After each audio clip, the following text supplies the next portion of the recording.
soo dhawaada engineers soo laabasho wanaagsan. waxaynu qaadan doonaa color theory wax la dhaho oo ka mid ah design theory-yadii aynu hore u soo wadnay. waxaynu hore u soo qaadanay principles of design. hadda waxaynu qaadanaynaa color theory. waxyaalaha aynu ku qaadan doono waxaa ka mid ah chapterkan intro to color theory.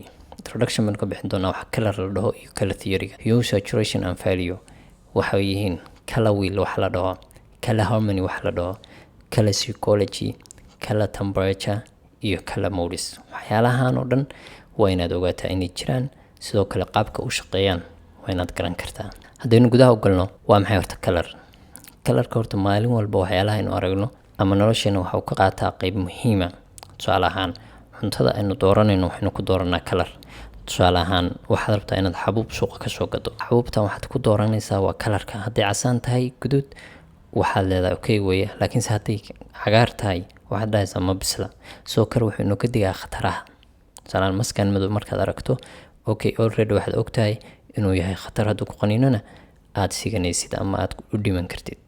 okay waxaynu ku dooranaa maalinteena. tusaale ahaan waxaad rabtaa inaad jawi yar soo qaadato, waxaad aadaysaa meel cagaar ah. ninkan odayga ah meeshu fadhiyo oo kale, laakiinse haddaad aragtid ka warranin meel cidla ah oo qar fadhiya oo aan tusaale ahaan hal geed lahayn oo saxaro ah, waxaad dhihi kartaa ninkan odayga something waxbaa ka khaldan. okay marka fahanka aad fahanto colorka waxay kaa dhigi kartaa better designer and artist. graphic designer aad u wanaagsan ayay kaa dhigi kartaa. waxa ugu muhiimsan oo la rabo qofku inuu iska fariisiyo waa colorska iyo qaabka isku qaataan inaad fahansan tahay. okay waa maxay horta colorku? marka ugu horeysa waxa weeye waxaynu aragno markii ay qoraxdu ku dhacdo object ama shay ka mid ah waxyaalaha ina ag yaala ama waxyaalaha aynu arkayno. tusaale ahaan laba qalin baa lagu dhiibay, mid baa casaan ahaa ama guduud ahaa, midna madow ahaa. kadib qol mugdi ah baa lagu geliyay aan wax leyd lahayn. ma kala saari kartaa? may. waxaad u baahan tahay inaad leyr ama iftiin ama qorax hesho si aad u ogaato waxani wuxuu yahay. reflectionka uu ku sameeyo leydkaas ishaada ku dhaca ayaa color la dhahaa. kadib waxaad ogaanaysaa nooca uu yahay colorku.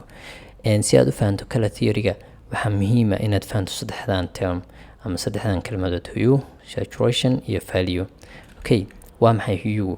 hue-gu waxaan dhihi karnaa waa colorka magaciisa, waa magac kale oo colorka la dhaho. colorku waa maxay? wuxuu noqon karaa hue-gu red, blue, green, yellow, orange. hue-ga waxaan dhihi karnaa waa magac kale oo loo yaqaano colorka. okay saturationkuna waa maxay? waa intensity or purity of the hue. waa ribnaanta ama baraxnaanta hue-gu uu leeyahay.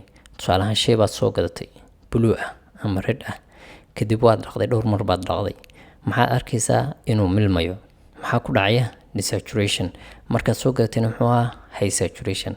marka waa saas, markuu shaygu uu colorkiisu wada joogo waa high saturation, laakiinse marka uu dhaqan yahay uu milan yahay waa maxay?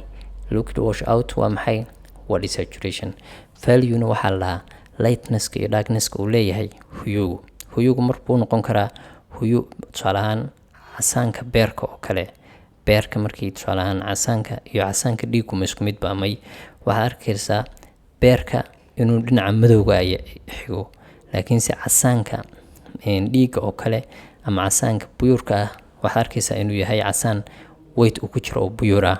marka value buu kala leeyahay casaanku, ama colorka hue-ga value buu kala leeyahay.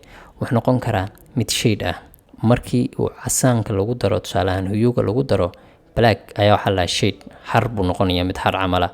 tint baa jira mid la dhaho oo noqon kara haddii white lagu daro.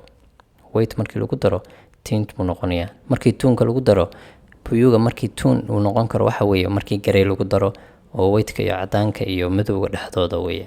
marka saddexdan kelmadood waa inaad si fiican u taqaanaa. hue-gu inuu yahay color, saturationkuna waa markii high yahay, saturationkuna laba u kala baxaa, high saturation iyo desaturation. value-guna waa maxay? waxa weeye waa degree-ga lightnesska iyo darknesska uu lahaanayo hue-gu uu lahaanayo. okay